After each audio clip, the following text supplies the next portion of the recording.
اللهم صل على محمد وعلى آل محمد كما صليت على إبراهيم وعلى آل إبراهيم إنك حميد مجيد. اللهم بارك على محمد وعلى آل محمد كما باركت على إبراهيم وعلى آل إبراهيم إنك حميد مجيد. سبحانك لا علم لنا إلا ما علمتنا إنك أنت العليم الحكيم. قال الله تبارك وتعالى في القرآن المجيد والفرقان الحميد: أعوذ بالله من الشيطان الرجيم. بسم الله الرحمن الرحيم. إنا أنزلنا التوراة فيها هدى ونور. وقال النبي صلى الله عليه وسلم: حدثوا عن بني إسرائيل ولا حرج، أو كما قال عليه الصلاة والسلام. اللهم صل على سيدنا ومولانا محمد وعلى آل سيدنا ومولانا محمد وبارك وسلم وصل عليه. اللهم صل على سيدنا ومولانا محمد وعلى آل سيدنا ومولانا محمد وبارك وسلم وصل عليه. اللهم صل على سيدنا وسيد ساداتنا وسيد عاداتنا وحبيبنا وحبيب ربنا وصمدنا وأجملنا وأكملنا وأحسننا وأرفقنا وأعلانا وأولانا وأزكانا وأتقانا محمد صلى الله عليه وعلى آله وأصحابه وسلم تسلیما کثیرا کثیرا. اللہ کے رسول صلی اللہ علیہ وسلم کے صحابہ میں سے کچھ ایسے تھے جو پہلے یہودی تھے یا عیسائی تھے، اور پھر انہوں نے آپ کی نشانیوں کو اپنی کتابوں میں پڑھا، آپ کو دیکھا، ان نشانیوں کی تصدیق کی، آپ پر ایمان لائے. اور ایسے لوگوں کے بارے میں قرآن کریم نے بھی کہا: یا ایھا الذین آمنوا اتقوا اللہ وآمنوا برسولہ یؤتکم کفلین من رحمتہ، کہ اللہ ایسے لوگوں کو دوہرا اجر دے گا. اور اللہ کے رسول صلی اللہ علیہ وسلم نے بھی فرمایا کہ ایسے لوگوں کو دوہرا اجر ہے. دوہرا اجر کس لیے ہے؟ پہلے نبی پر ایمان لائے، ان کو سچا نبی مانا، ان کی تصدیق کی، اور پھر میری نبوت اور رسالت کے بارے میں سنا، مجھ پر ایمان لائے، میری تصدیق کی، میری باتوں کی تائید کی، تو ایسے لوگوں کو دوہرا اجر اللہ عطا کریں گے. اور پھر ان میں ایک نمایاں شخصیت حضرت کعب احبار رضی اللہ تعالیٰ عنہ تھی. آپ نہ یہ کہ صرف یہودی تھے بلکہ یہودی عالم تھے. آپ کو اپنی کتابوں پہ بڑا عبور تھا، ان کے بارے میں بہت زیادہ علم تھا. اور اس دور میں جس وقت رسول اکرم صلی اللہ علیہ وسلم کی بعثت ہوئی تھی، یہ کتابیں بہت زیادہ حد تک سچی بھی تھیں، اور ان میں اتنی تحریف، ترمیم اور تبدیلی نہیں ہوئی تھی جتنی کہ اب تک ہو چکی ہے.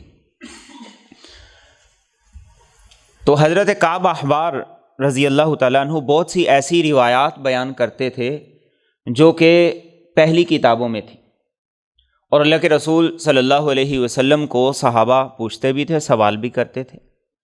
ایک موقع پر جب آپ سے اسی بارے میں سوال کیا گیا تو آپ نے یہ کہا کہ جو اسرائیلی روایات ہوتی ہیں انہیں روایت کر دیا کرو.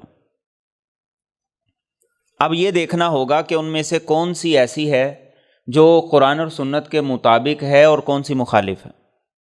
جو قرآن و سنت کے مطابق ہو، اس کا مفہوم اس کے قریب قریب ہو، تو اس کا مطلب یہ ہے کہ وہ روایت اپنے معنی کے لحاظ سے درست ہے. تو حضرت کعب احبار نے بہت سی ایسی روایات رسول اکرم صلی اللہ علیہ وسلم کے صحابہ کو بتائیں، بیان کی. اور ان میں سے بعض روایات ایسی بھی ہیں جو صحیح بخاری میں بھی موجود ہیں. چنانچہ ایک روایت ان میں سے جو حضرت کعب احبار تورات سے نقل کرتے ہیں، وہ کہتے ہیں کہ میں نے تورات میں ایک حدیث قدسی دیکھی. حدیث قدسی کون سی حدیث ہے؟ یہ وہ حدیث مبارکہ ہے کہ جس کے الفاظ تو رسول اکرم صلی اللہ علیہ وسلم کی طرف سے ہوتے ہیں، لیکن اس کا مفہوم وہ اللہ رب العزت کی طرف سے دیا جاتا ہے، عطا کیا جاتا ہے.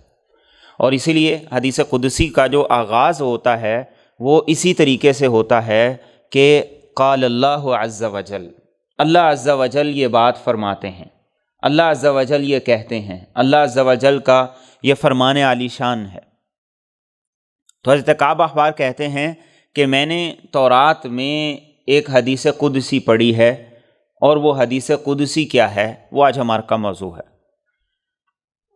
اور حدیث قدسی میں عمومی طور پر جو اللہ کا خطاب ہوتا ہے وہ ہوتا ہے یا ابن آدم، اے آدم کے بیٹے۔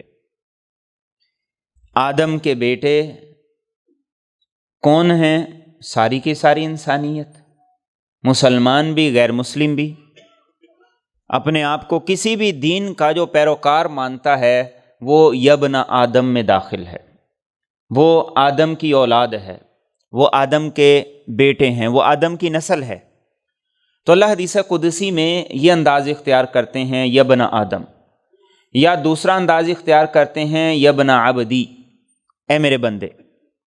تو اس حدیث قدسی میں ہے یبن آدم، اے آدم کے بیٹے، یبن آدم، اے آدم کے بیٹے۔ اب یہ جو حدیث قدسی ہے اس کے آغاز میں جو یبن آدم کہا جاتا ہے، یہ دراصل باپ کے نام سے انسان کو کچھ عزت، کچھ غیرت، کچھ جوش، کچھ ولولہ، یہ ساری کی ساری چیزیں سکھائی جانا مقصد ہوتی۔ کسی نیک آدمی کی اولاد کو جب اس کے باپ کے نام سے بلایا جائے، پکارا جائے، تو وہ خوش ہوتا ہے کہ میرے باپ کی نیک نامی کا تذکرہ ہو رہا ہے، میرے باپ کی کسی خوبی، صفت اور وصف کا تذکرہ ہو رہا ہے۔ تو اس حدیث قدسی میں اللہ رب العزت کا خطاب ہے یبن آدم لا تخافن من ذی سلطان ما دام سلطانی باقیہ، اے آدم کے بیٹے، کسی اختیار والے سے، کسی عہدے والے سے، کسی طاقت والے سے، کسی حکومت والے سے، کسی زور آور سے ہرگز کبھی نہ ڈرنا جب تک میری بادشاہت باقی ہے۔ وسلطانی لا یفند ابدا، اور میری بادشاہت کبھی بھی فنا نہیں ہوگی۔ یہ پہلا سبق ہے ابن آدم کو کہ میری بادشاہت، میرا رعب، میرا جلال، میرا دبدبہ، میری قوت، یہ اس کائنات میں ہمیشہ کے لیے ہے اور ہمیشہ سے ہے۔ اس لیے میرے علاوہ کسی طاقتور سے، کسی ظالم، کسی جابر سے نہ ڈرنا۔ کیوں؟ اس ظالم، اس جابر سے بڑی بادشاہت اور سلطنت اور حکومت اور اختیار اور اقتدار میرا ہے۔ لا تخافن من ذی سلطان ما دام سلطانی باقیہ وسلطانی لا یفند ابدا۔ آج کے ہمارے معاشرے کے جو بڑے جرائم ہیں، بڑے گناہ ہیں، ان جرائم اور گناہوں میں سے ایک کیا ہے؟ ہم سامنے والے کی حیثیت دیکھ کے صحیح اور غلط کو مکس کر دیتے، ہم سامنے والے کے طاقت اور اختیار کو دیکھ کے صحیح بات پہ بولنا نہیں چاہتے، حق بات ہماری زبان سے نکلتی نہیں۔ کیوں؟ اس کے پاس اختیار ہے، عہدہ ہے، طاقت ہے، وہ کچھ نقصان نہ پہنچا دے مجھے، میری فیملی کو، میرے کاروبار کو۔ تو اللہ کیا فرما رہے ہیں کہ اے میرے بندے، جب تک میری بادشاہت اور سلطانی اور میرا رعب، میرا دبدبہ، میری قوت، میری طاقت اور میرا اختیار، اقتدار ہے، تو روئے زمین پر کسی کے اختیار اور اقتدار سے ہرگز نہ ڈرنا۔ اور کہا کہ اس کا اختیار، اقتدار عارضی ہے، وقتی ہے، چند مہینوں کے لیے، چند سالوں کے لیے ہے۔ وسلطانی لا یفند ابدا، اور میرے بندے، میری بادشاہت ہمیشہ کے لیے۔ اپنے دل سے میری ذات کے علاوہ ہر ایک کا ڈر اور خوف نکال دو، اپنے دل سے میری ذات کے علاوہ ہر ایک کی بڑائی کو نکال دو۔ اور یہی سبق ہمیں نماز کے ذریعے سے سکھایا جاتا ہے۔ اللہ اکبر، اللہ اکبر کی صدائیں جو اذان سے شروع ہوتی ہیں اور نماز کے ختم ہونے کے بعد بھی میرے اور آپ کے حبیب صلی اللہ علیہ وسلم کی جو سنت مبارکہ تھی کہ آپ اونچی آواز سے اللہ اکبر کہا کرتے تھے، اور پھر 3 مرتبہ استغفر اللہ، اور اس کے بعد باقی اذکار۔ تو یہ اللہ اکبر کی صدائیں کس لیے ہیں؟ انسان کے دل میں اللہ کی بڑائی، اس کی عظمت، اس کا تصور پیدا ہو جائے۔ اور جب اللہ کی بڑائی کا تصور پیدا ہوگا تو پھر انسان کو اللہ کے اختیارات اور اللہ سے ہونے کا یقین بھی پیدا ہو جائے گا۔ چھوٹی چھوٹی کرسیاں، چھوٹے چھوٹے عہدے اور لوگوں کے پاس چھوٹے چھوٹے اقتدار انسان کے دل میں کیا کرتے ہیں؟ لالچ پیدا کر دیتے ہیں ان چیزوں کا جس کا اختیار ان کے پاس ہے، اور انسان یہ سمجھنے لگتا ہے کہ شاید اس سے مجھے یہ فائدہ ہو، اس سے مجھے یہ فائدہ ہو، اس سے یہ ہو جائے۔ تو اللہ کہتے ہیں کہ میرے اقتدار، میری بادشاہت، میری سلطنت کا اپنے دل میں رعب اور تصور پیدا کرو، تو کل کائنات میں جو کچھ ہے اس پہ میرا اختیار ہے، میں تمہیں عطا کر دوں گا۔ لیکن پہلے اللہ کا تعارف تو لو، پہلے اس کی بڑائی اور اس کی عظمت کو اپنے دل میں پیدا کرو۔ اور دوسرا فرمایا یبن آدم لا تخش من ضیق الرزق ما دام خزائنی ملآنا وخزائنی لا تفند ابدا، کہ آدم کے بیٹے رزق کی تنگی کا کبھی خوف نہ رکھنا، کاروبار کی تنگی کا کبھی خوف نہ رکھنا، جب تک میرے خزانے بھرے ہوئے ہیں۔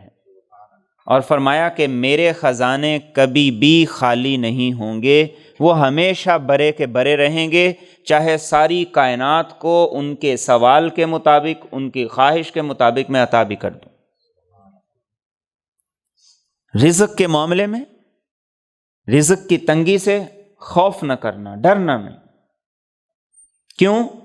اس لیے کہ رزق میرے ہاتھ میں ہے، تمہارا مقدر، تمہاری قسمت، تمہارا نصیب میرے ہاتھ میں ہے، کوئی اسے چھین نہیں سکتا۔ کوئی تمہاری قسمت اپنے نام نہیں لکھوا سکتا،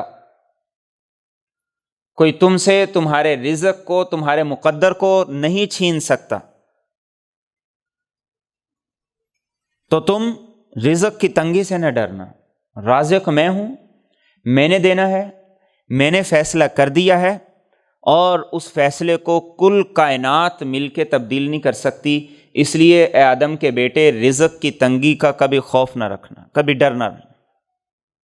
میرے خزانے بھرے ہوئے ہیں اور وہ کبھی ختم نہیں ہوں گے، اور اللہ کے خزانے ہیں۔ آپ دیکھیے کہ اس کائنات کی تاریخ کتنی پرانی ہے، ہزارہا سال پر محیط ہے، لیکن کیا زمین نے خزانے اگلنے چھوڑ دیے؟ کہاں اس روئے زمین پر ایک آدم اور ایک حوا تھے، اور کہاں آج 8 ارب کے قریب اس دنیا کی آبادی ہے۔ تو کیا زمین نے اپنے خزانے، اپنی نعمتیں اپنے سینے کو چیر کر ساری انسانیت کی نعمتوں کو اور ان کی ضرورتوں کو نہیں نکالا؟ نئے سے نئے راستے، نئے سے نئے طریقے، اور انسانیت کی خوراک کو اور ان کی ضرورتوں کو پورا کرنے کے لیے اللہ نے رزق کے دروازے ہر طرف کھول دیے۔ آپ کے ملک میں، آپ کے شہر میں کسی چیز کی قلت ہے تو آپ دوسرے ملک سے، دوسرے شہر سے منگوا لیتے۔ پوری دنیا کا نظام ایسے چل رہا ہے۔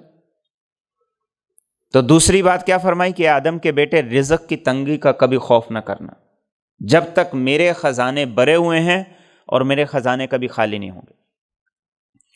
اور تیسری بات بڑی خوبصورت ہے، یبن آدم لا تأنس بغیری وانا لک، اے آدم کے بیٹے، میرے علاوہ کسی سے دل نہ لگانا، کیونکہ تیرے لیے میں ہوں۔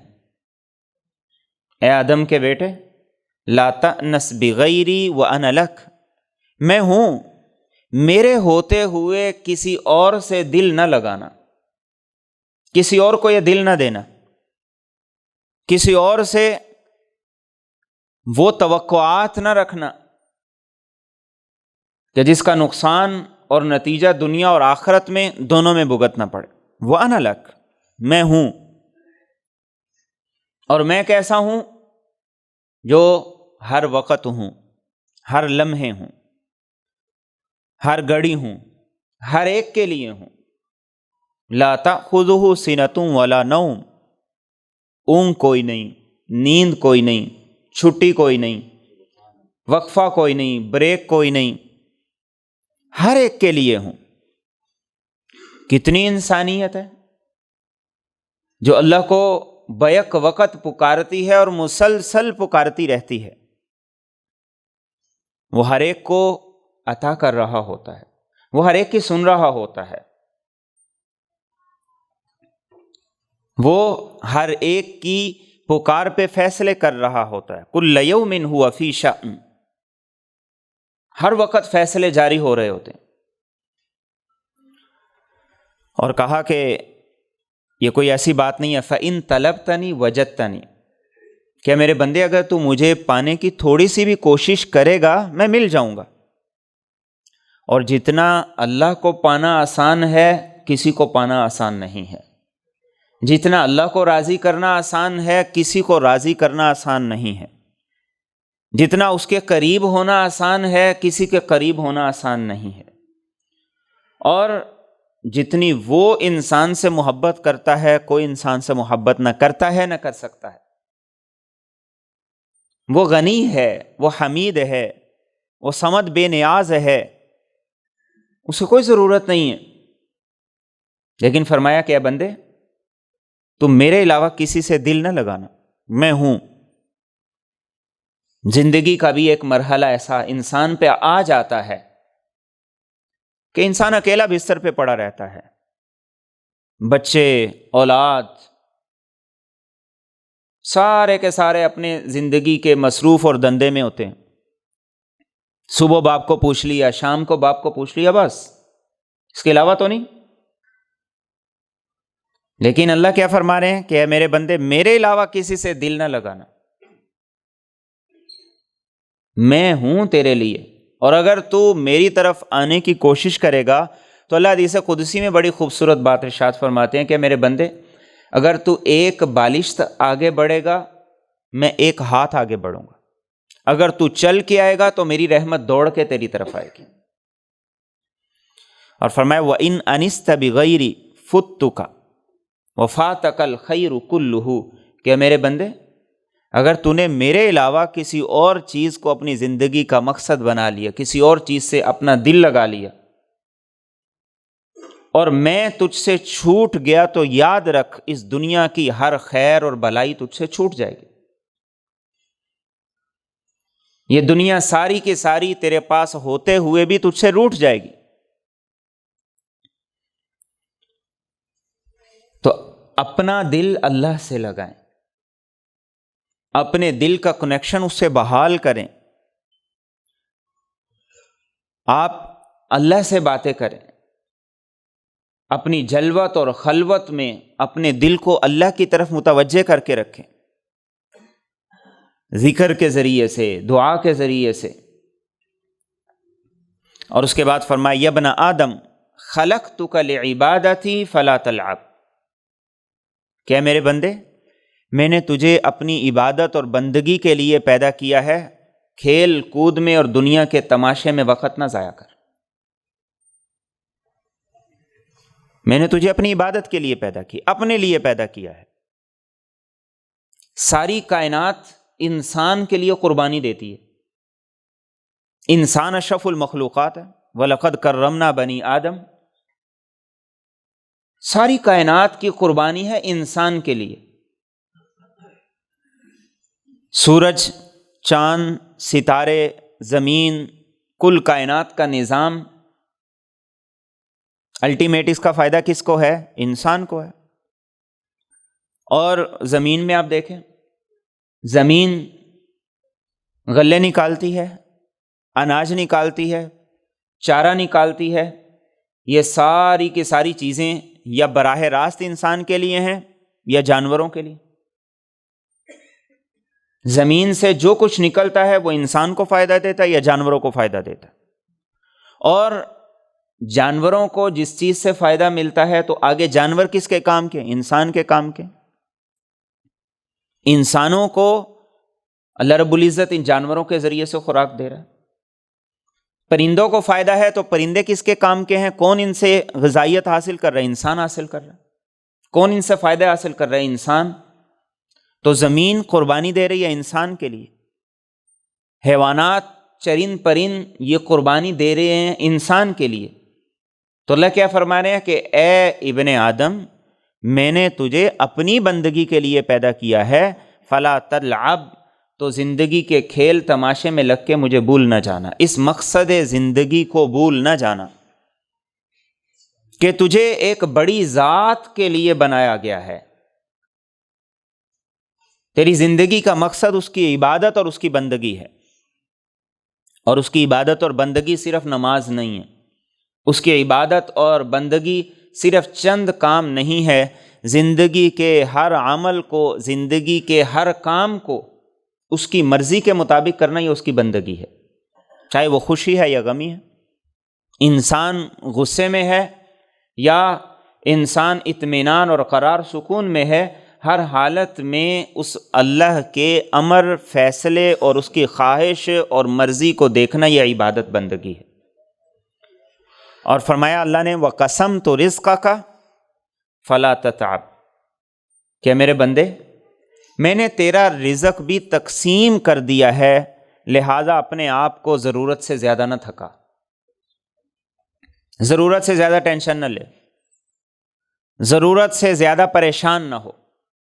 وَقَسَمْتُ لَكَ رِزْقَكَ، رزق تقسیم ہو گیا۔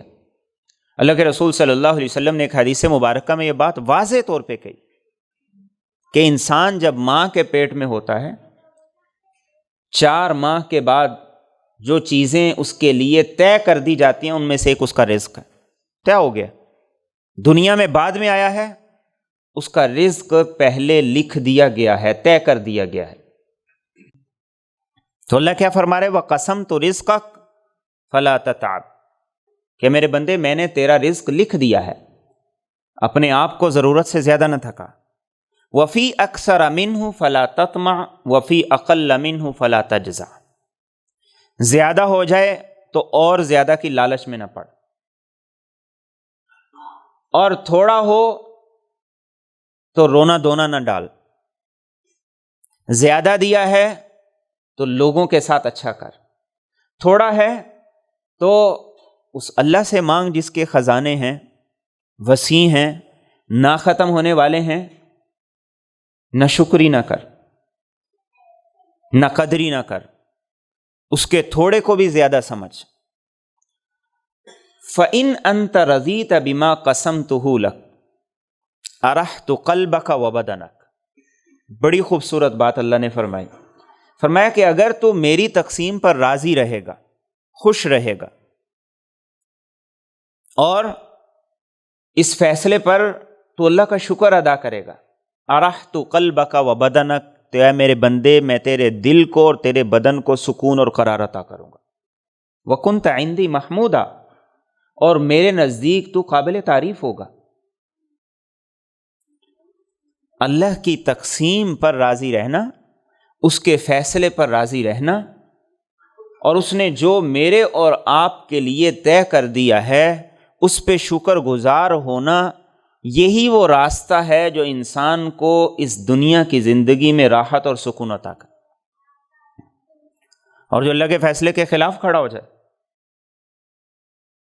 جو اللہ سے ہی الجھنے جھگڑنے لگے، جو اپنی قسمت اپنے نصیب کا رونا دھونے لگے، جو اپنی قسمت اور اپنے نصیب کو لے کے اللہ پہ اعتراض کرنے لگے، تو اللہ کیا کرتے ہیں؟ فرمایا کہ وَإِن لَّمْ تَرْضَ بِمَا قَسَمْتُهُ لَكَ، اگر میری تقسیم پہ تو راضی نہیں ہوگا، اور یہ تقسیم صرف پیسے کی نہیں ہے، یہ تقسیم صرف پیسے کی نہیں ہے، یہ تقسیم ہے انسان کے لیے اس دنیا میں جو اللہ نے فیصلے کیے ہیں، تمام فیصلوں کے بارے میں، چاہے وہ اولاد کا ہے، ہونے کا یا نہ ہونے کا، چاہے وہ اس کی زندگی کے اور معاملات ہیں، یہ سارے کے سارے معاملات میں اللہ فرماتے ہیں اگر تو میرے فیصلے پر راضی نہیں ہوگا فَوَعِزَّتِي وَجَلَالِي، تو اللہ فرماتے ہیں میری عزت کی قسم ہے، میرے جلال کی قسم ہے، لَأُسَلِّطَنَّ عَلَيْكَ الدُّنْيَا، تو میں دنیا کو تجھ پہ مسلط کر دوں گا، ترکض فیہا رکض الوحوش فی البر، دنیا میں ایسے دوڑ لگاتا پھرے گا جیسے ایک وحشی اور جنگلی درندہ جنگل میں دوڑ لگاتا پھرتا ہے۔ وحشی اور جنگلی درندہ جیسے جنگل میں دوڑ لگاتا پھرتا ہے، اگر تو میری تقسیم اور میرے فیصلے پر راضی نہیں ہوگا تو دنیا میں ایسے دوڑتا رہے گا۔ ایک درندہ، اس کے لیے کتنا بڑا جنگل ہوتا ہے، وہ اپنے گھر کے اندر بھی ہو تو اسے گھر کے اندر بھی سکون نہیں ہوتا، تھوڑی سی آہٹ اسے بے چین کر دیتی ہے کہ کہیں شکاری نہ آ گیا ہو، مجھے دبوچنے والا نہ آ گیا ہو۔ وہ کبھی دائیں دوڑتا ہے، کبھی بائیں دوڑتا ہے، اور اس کی زندگی کے دوڑنے کے لیے کوئی راستہ نہیں ہوتا، صرف بھاگ دوڑی ہوتی ہے۔ یہاں سے تھوڑا بہت کھایا پھر بھاگا، وہاں سے تھوڑا بہت کھایا پھر بھاگا، کوئی منزل نہیں ہے، کوئی مقصد نہیں ہے، اور اسی طریقے سے وہ ایک نہ ایک دن موت کے منہ میں چلا جاتا ہے۔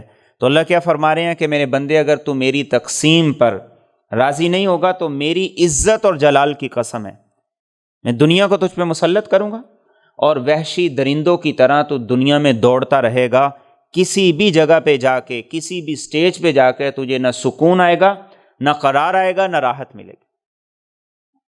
آج ان دو حدیث قدسی کے ان جملوں کو سامنے رکھ کے ہم اپنی زندگی کو دیکھیں،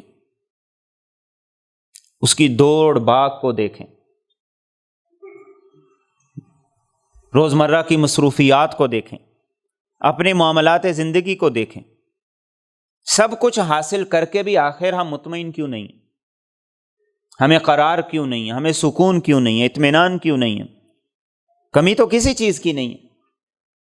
وہ سہولتیں، وہ نعمتیں جو بڑے بڑے بادشاہوں کو بھی حاصل نہیں ہوتی تھی، آج ایک عام اور ادنا آدمی کو بھی حاصل ہے۔ یہ فلٹر شدہ صاف پانی، اور اتنا صاف شفاف پانی بڑے بڑے بادشاہوں کو نہیں ملا کرتا تھا، جو آج ایک عام آدمی کو بھی میسر ہے۔ اتنی نعمتیں ہیں، اور جس کو اللہ نے اور نعمتیں دی ہیں، ہر ایک کی زندگی اپنی اپنی ہے، لیکن کیفیت وہی ہے کہ انسان وحشی درندوں کی طرح اس دنیا میں دوڑ رہا ہے، جس کے دوڑنے کا کوئی واضح راستہ نہیں ہے، اور اسے کسی ایک منزل پہ، کسی ایک سٹیج پہ بھی جا کے نہ قرار ہے، نہ سکون ہے، نہ راحت ہے۔ تو اللہ یہی فرما رہے ہیں۔ اور پھر اگلی بات کیا؟ وَكُنْتَ عِنْدِي مَذْمُومًا، کہ تو نے میرے فیصلے کو قبول نہیں کیا، اس پہ راضی نہیں ہوا، تو میرے نزدیک تو قابل نفرت ہے، میرے نزدیک تو قابل مذمت ہے۔ تو جس کے ہاں انسان کی ویلیو ہونی چاہیے، جس کی نگاہ میں انسان کا مقام اور اس کا قدر ہونی چاہیے، انسان اگر اسی کی نگاہ سے گر جائے گا تو معاشرے میں لوگوں کی نگاہ میں جھوٹی عزت بنا کے، اس کا ناٹک کر کے انسان کیا حاصل کر لے گا؟ کیا لے لے گا؟ آج ہماری ساری کوشش، ساری تگ و دو، ساری دوڑ کا محور کیا ہے؟ لوگوں کی نظر میں بس کچھ بن جائیں، کچھ جھوٹی عزت ہو جائے، کچھ اس کی شکل ہو جائے، کچھ واہ واہ ہو جائے، کچھ سلام دعا ہو جائے، سارا اسی لیے ہے۔ تو اللہ فرماتے ہیں کہ اگر یہ کچھ کرنا ہے تو میرے لیے کر، میری نگاہ میں تیری قدر ہو، تیری وقت ہو، تیری ویلیو ہو، تیری عزت ہو۔ اور پھر جب اللہ کی نگاہ میں انسان کی قدر اور عزت ہوتی ہے تو اللہ فرماتے ہیں کہ بندہ جب قسم کھا کے مجھے کوئی کام کہہ دیتا ہے تو پھر میں ٹالتا بھی نہیں۔ انسان کی قدر تو یہ ہے، انسان کی ویلیو تو یہ ہے کہ انسان اللہ کو قسم کھا کے کہے کہ اللہ تو نے کرنا ہے، تو اللہ کہتے ہیں میں ٹالتا نہیں ہوں اپنے بندے کی۔ تو انسان کی قدر ویلیو تو اللہ نے یہ بنائی ہے، اور اگر انسان اسی دنیا میں لگ کے، اس کی دوڑ دھوپ میں لگ کے، جس کے سامنے مقصد زندگی کوئی نہیں ہے، جس کے سامنے کوئی رب کا حق نہیں ہے، جس کے سامنے کوئی بندوں کا حق نہیں ہے، بس اس کے سامنے 4 لوگوں کی فیملی ہے، اسی کے لیے دوڑنا ہے، اسی کے لیے سب کچھ کرنا ہے، اسی کے لیے سب کچھ جمع ہے، اس کی خوشی بھی یہی ہے، اس کا غم بھی یہی ہے، نہ اسے پڑوسی کی فکر ہے، نہ اسے اپنے بہن بھائیوں کی فکر ہے، نہ کسی اور کی فکر ہے، تو اس انسان کا محور اور مرکز جب یہ چیز بن گئی تو دنیا پہلے سے زیادہ تنگ ہو گئی. اور یہ بات اللہ نے اپنی عزت اور اپنے جلال کی قسم کھا کے فرمائی. اور انسان ساری دوڑ دھوپ کس لیے کرتا ہے؟ دنیا کے لیے. تو اللہ نے اگلے جملے میں جو بات ارشاد فرمائی، فرمایا یا ابن آدم خلقت السماوات السبع والارضین السبع، کیا میرے بندے میں نے 7 آسمان بنائے ہیں، میں نے 7 زمینیں بنائی ہیں. ولم اعی بخلقہن، اتنے بڑے بڑے آسمان، اتنی بڑی زمینیں بنا کر میں نہیں تھکا ہوں، میں نہیں تھکا ہوں. تو کیا تجھے ایک روٹی بغیر مشقت کے دینے کے لیے میں تھک جاؤں گا؟ جو رب کل کائنات کو پیدا کر کے نہیں تھکا تو وہ تجھے رزق پہنچانے کے لیے تھک جائے گا؟ بغیر تیری تھکاوٹ کے، بغیر تیری الجھن کے تجھے رزق نہیں دے سکتا. فرمایا میں دے سکتا ہوں، کر سکتا ہوں، لیکن تو بھی تو اپنا منزل مقصود دیکھ، تو بھی تو اپنی زندگی کی روٹین کو دیکھ، اپنے معمول کو دیکھ کہ دنیا کے لیے کتنا دوڑتا ہے. گھر بھی کاروبار ہے، آفس بھی کاروبار ہے، فیکٹری میں بھی کاروبار ہے، مسجد میں بھی کاروبار ہے. چند لمحے بھی ایسے نہیں ہماری 24 گھنٹے کی روٹین میں جو خالص میرے اور آپ کے رب کے لیے ہوں. چند لمحے بھی ایسے میسر نہیں. گھنٹوں کی تو بات ہی نہیں ہے،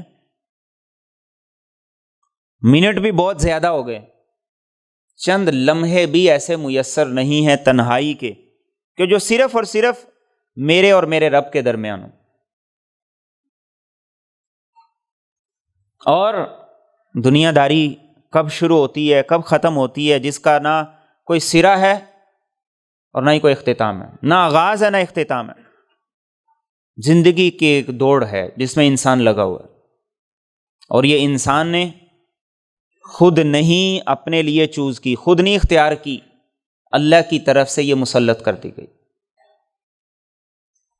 اور اسی حدیث قدسی میں اللہ نے واضح کر دیا، اللہ کی طرف سے انسان پہ مسلط کر دی گئی ہے کہ جس انسان کے لیے اپنے لیے نہیں ہے، جس انسان کے پاس اپنے لیے وقت نہیں ہے، تو وہ اولاد کو کیا دے گا، وہ بیوی کو کیا دے گا، وہ رب کو کیا دے گا. اور قرآن کریم نے، اللہ رب العزت نے یہ بات کہی ہے، دل پر لکھ لینے کی بات ہے، نسوا اللہ فنسیہم. یہ اللہ کو بھول گئے، اللہ ان کو بھول گئے. وَلَا تَكُونُوا كَالَّذِينَ نَسُوا اللَّهَ فَأَنْسَاهُمْ أَنفُسَهُمْ. فرمایا ان لوگوں کی طرح نہ ہونا جنہوں نے اللہ کو بلایا تو اللہ نے کیا کیا؟ روٹی بند کر دی، رزق بند کر دیا، صحت چھین لی. نہیں، فَأَنْسَاهُمْ أَنفُسَهُمْ، فرمایا اللہ نے انہیں ان کا اپنا آپ ہی بلا دی. وہ اللہ کو بھولے، اللہ نے کیا عذاب بھیجا؟ ان کا اپنا آپ ہی انہیں بلا دیا. انسان اپنا آپ بھول گیا، اس کے پاس اپنی راحت کے بھی چند لمحے نہیں ہیں. وہ رب کو کیا دے گا، وہ اپنے بیوی بچوں کو کیا دے گا؟ پھر انسان مصنوعی، عارضی اور آرٹیفیشل ٹائپ کی خوشیوں کو ڈھونڈنے کی تلاش میں. پھر وہ کوئی جوک سنے گا، تھوڑا سا مسکرا لے گا، دل پھر ویسے ہی غمگین ہے، وہ پھر ویسے ہی بجھا ہوا ہے. وہ چند لمحے کے لیے آرٹیفیشل سا ہنس لے گا، دل پھر ویسے ہی بجھے کا بجھا ہے. تو اللہ کو بلایا تو اللہ نے اپنا آپ ہی بلا دیا. اللہ کو بھول گئے، اللہ انہیں بھول گیا. اور یہ دونوں قرآن کریم کی آیات کے 2 ٹکڑے ہیں. تو اللہ کے لیے بغیر تھکاوٹ کے انسان کو چند لقمے دینا، انسان کی تھوڑی سی ضرورت کو پورا کر دینا کوئی مشکل نہیں. لیکن اللہ یہ کب کریں گے؟ جب انسان اپنا معاملہ اللہ کے ساتھ درست کرے گا، اس کے ساتھ سیدھا کرے گا. اور آگے اللہ فرماتے ہیں یبن آدم انا لک محب فبحقی علیک کن لی محبا، کہ آدم کے بیٹے میں تجھ سے محبت کرتا ہوں تو میرا بھی تجھ پہ حق ہے کہ تو بھی مجھ سے محبت کر۔ انا لک محب، کہ میں تجھ سے محبت کرتا ہوں، یہ اللہ فرما رہے ہیں مجھے بھی، آپ میں سے ہر ایک کو، تو میرا بھی تجھ پہ حق ہے کہ تو مجھ سے محبت کرے۔ اور کسی سے محبت کرنے کی جتنی وجوہات ہیں وہ ساری اللہ کی عطا اور اس کی نعمتوں کی وجہ سے ہیں۔ آپ کو اولاد سے محبت ہے تو اللہ کی عطا ہے، آپ کو پیسے سے محبت ہے اللہ کی عطا ہے، آپ کو کسی اور رشتے سے محبت ہے اللہ کی عطا ہے۔ تو اللہ فرماتے ہیں کہ اے میرے بندے میں تو تجھ سے محبت کرتا ہوں، اور محبت بھی کیسی کرتا ہوں، 70 ماؤں سے زیادہ کرتا ہوں، اور محبت بھی کیسی کرتا ہوں، بغیر کسی مفاد کے کرتا ہوں، اور محبت بھی کیسی کرتا ہوں کہ سب کچھ دے کے سب کچھ عطا کر کے کرتا ہوں۔ تو اللہ فرماتے ہیں فَبِحَقِّ عَلَيْكَ كُن لِّي مُحِبًّا، کہ میرے بندے میرا تجھ پہ حق ہے کہ تو بھی مجھ سے محبت کر، تو بھی محبت کا رشتہ میرے ساتھ جوڑ لے۔ اور اللہ کے ساتھ محبت کا رشتہ جوڑنا بڑا آسان ہے۔ اس نے انسان کو جو کچھ عطا کیا، اس نے انسان کو جتنی نعمتیں عطا کی ہیں، سب کچھ بغیر ریکویسٹ کے، بغیر درخواست کے، بغیر مانگے عطا کی ہیں، تو انسان ساری زندگی استعمال کرتا ہے۔ اور ایسی عظیم نعمتیں ہیں کہ انسان زندگی بھر اگر سر سجدے میں رکھ کے شکر ادا کرنا چاہے تو ادا نہیں کر سکتا، زندگی بھر۔ اور آگے اللہ فرماتے ہیں یبن آدم لا تطالبنی برزق غد کما لا اطالبک بعمل غد، کہ میرے بندے کل کا رزق مجھ سے نہ مانگ، کل کا رزق مجھ سے نہ مانگ، جیسے میں تجھ سے کل کا عمل نہیں مانگتا۔ میں تجھ سے عمل مانگتا ہوں آج کا، اس لمحے کا جس میں تو زندہ ہے، موجود ہے۔ تو اے میرے بندے کل کا رزق نہ مجھ سے مانگ، آج کا میں تجھے دوں گا، کل کی ذمہ داری بھی میری ہے، تو اپنی ترجیحات میں میری ذات کو شامل کر، تو آج کے دن کو میرے لیے خالص کر دے، میں کل کا رزق تیری جولی میں ڈال دوں۔ تو آج اپنا عمل میرے لیے خالص کر دے، میں کل تیرا آسان کر دوں گا۔ تو آج میرے سامنے جھک جا، میں کل لوگوں کے سامنے جھکنے سے بچا لوں گا۔ اور آخری جملہ جو اس حدیث مبارکہ ہے، کیا میرے بندے انی لم انس من عصانی فکیف من اطاعنی، کیا میرے بندے جس نے میری مسلسل نافرمانی بھی کی میں اس کو کبھی نہیں بھولا، تو تو اگر میری فرما برداری کرے گا تو میں تجھے کیسے بھولوں گا؟ میں تو نافرمانوں کو نہیں بھولا،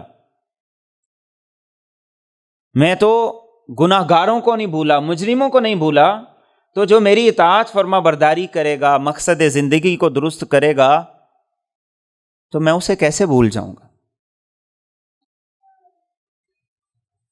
یہ صرف شیطان کا وسوسہ ہوتا ہے کہ انسان کو وہ اطاعت سے نافرمانی کی طرف کھینچتا ہے، وہ حرام سے، وہ انسان کو حلال سے حرام کی طرف کھینچتا ہے۔ تو اللہ جو نافرمانوں کو رزق دے رہا ہے، جس نے نافرمانوں کے لیے دروازے کھولے ہوئے ہیں، وہ اللہ مجھے اور آپ سے کہہ رہا ہے کہ اگر تم میری اطاعت فرما برداری کرو گے تو یہ کیسے ہو سکتا ہے کہ میں تمہیں بھول جاؤں؟ وَأَنَا عَلَىٰ كُلِّ شَيْءٍ قَدِيرٌ وَبِكُلِّ شَيْءٍ مُحِيطٌ، میں تو ہر چیز پر پوری قدرت رکھتا ہوں اور پورا اختیار رکھتا ہوں، اور میں نے ہر چیز کا اپنے علم اور قدرت سے احاطہ کیا ہوا۔ تو سال کا اختتام ہے، کلوزنگ ہو رہی ہے، بینکوں کی بھی ہو رہی ہے، ہم بھی اپنے حساب سیدھے کر رہے ہیں، دیکھ رہے ہیں کیا حاصل کیا، کیا نقصان کیا، کتنا آیا، کتنا گیا، کیا پاس ہے، کتنی راس ہے، کتنا فائدہ ہے، ساری چیزیں کیلکولیٹ ہو رہی ہیں۔ تو ہم بھی اس گزشتہ سال کے بارے میں یہ کیلکولیٹ کر لیں، اس حدیث کی روشنی میں اپنی روزمرہ کی زندگی کو، اپنی ایک سال کی زندگی کو جانچ لیں، دیکھ لیں کہ اس میں ہمارا کیا تھا، ہمارے رب کا کیا تھا، اس میں ہمارا کیا تھا، ہماری اولاد کا کیا تھا، اور اس میں ہمارا کیا تھا، ہمارے رشتہ داروں کا کیا تھا، اور اس میں ہمارا کیا تھا، انسانیت کا کیا تھا۔ یہ سارے کے سارے خانے خالی پڑے ہیں،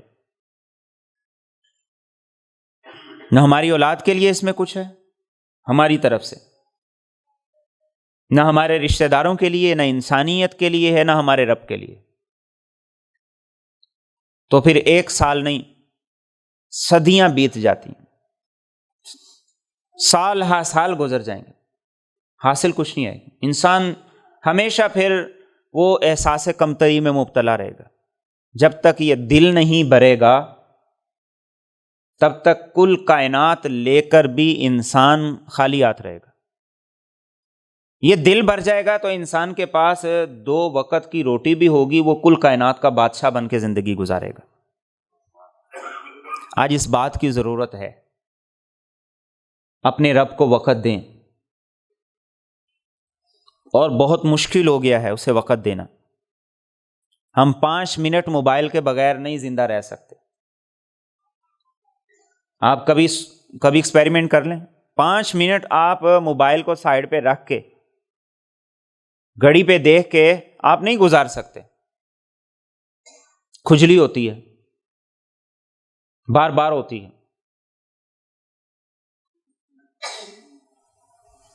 تو نہ ہمارے پاس اولاد کے لیے وقت ہے، نہ بیوی بچوں کے لیے ہے، نہ رشتہ داروں کے لیے ہے، نہ انسانیت کے لیے۔ اور وہی بات جو اس حدیث مبارکہ میں اللہ نے فرمائی ہے کہ پھر میں دنیا کو ایسے مسلط کروں گا کہ وحشی جانوروں کی طرح دنیا میں دوڑتے پھرو گے، نہ کوئی ٹھکانہ ملے گا، نہ کہیں قرار اور سکون ملے گا۔